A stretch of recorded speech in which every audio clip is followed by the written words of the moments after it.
Hey guys! Welcome to day 6 of our journey to reaching a 1 million savings goal. For today's ganap, maagang gumising ang mga pagkatao namin kasi may delivery kami ng eggs. Then, nagpa-continent test ako through online.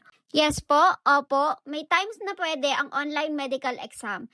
Basically, may accredited examiner ni Yellow Company na mag-guide sa'yo via video call habang ginagawa yung test. Since may test kit na ako, mabilis lang din siya. Less than 15 minutes, tapos done na. Requirement kasi ito for my additional life insurance coverage.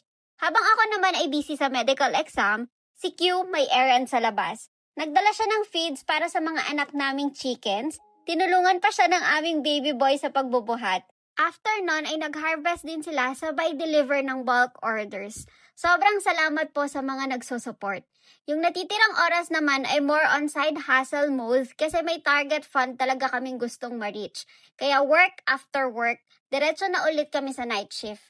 Ang daming bayarin kaya kailangan talagang kumayod. Pero reminder din sa sarili namin at sa inyo, huwag kalimutang magpahinga.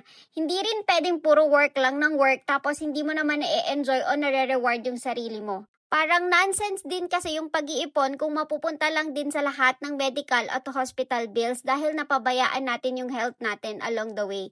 Kaya balance lang din habang hinahabol natin yung mga goals natin sa buhay. Ayun lang naman, salamat at bukas po ulit ha. Bye!